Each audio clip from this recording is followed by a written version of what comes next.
This is cool. This is fucking cool as hell. What you got for me? Ty, you'll like this. Digital warfare. Nice.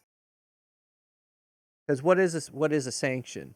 You know, Yeah. it's an act of war on not the government, not the military forces. Sanctions are an act of war against the people themselves, because that's who fucking suffers.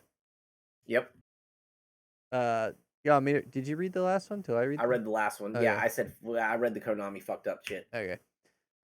Technology to hide a ship's location previously available only to the world's militaries is spreading fast through the global maritime industry as governments from Iran to Venezuela and the rogue shipping companies they depend on to move their petroleum products, looking for stealthier ways to circumvent U.S. sanctions. Windward, a maritime intelligence company whose data is used by the U.S. government to investigate sanctions violations, said that since January 2020, it has detected more than 200 vessels involved in over 350 incidents in which they appear to have electronically manipulated their GPS location. GPS spoofing is the shit.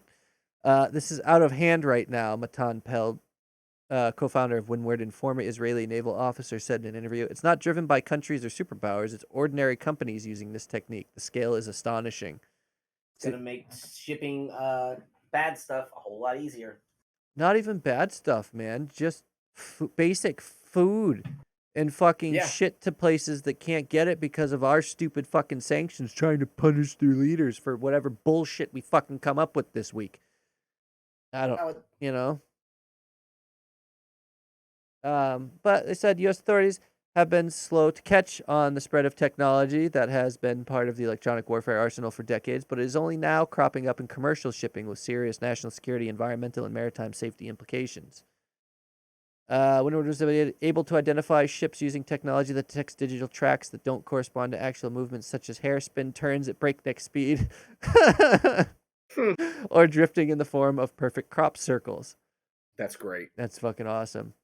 Retired four-star admiral and former head of the U.S. Pacific Command said U.S. authorities have been aware for some time that the threat from electronic manipulation, one of a growing number of so-called gray zone national security challenges that cut across traditional military and commercial economic lines.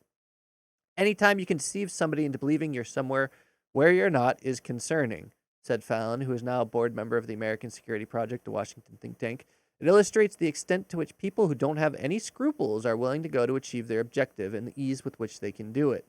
Oh no! America can't control the seas.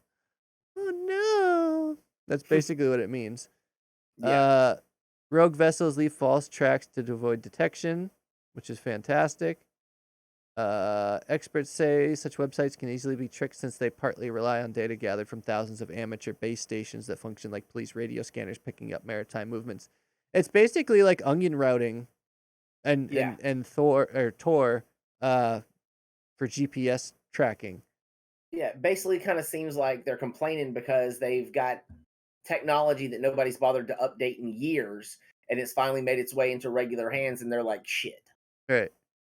The important step to crack down on the shipping companies that do business with U.S. adversaries makes no mention of the latest GPS trick to hide illicit trade in oil, seafood, and other projects. As a result, the practice has exploded into what Windward has called a free-for-all with no immediate end in sight. The vast majority of these vessels were meticulously chosen for these missions because they are otherwise well behaved. If you walk to a bank with a ski mask on, everyone knows what you're up to. But here it's like they're working from the inside with the teller. Nobody can see them. And may they continue to do so. Because it's none of our fucking business. You know, we want to impose sanctions on people, and it's bad. You know, that's not how you should. Because most of the time, the people that get hurt in the sanctions, like you said, it isn't the people that's making the decisions; it's the everyday people. That is the absolute opposite of a free market or even market socialism. Like, this is the Yep. workers doing it because they need to get paid.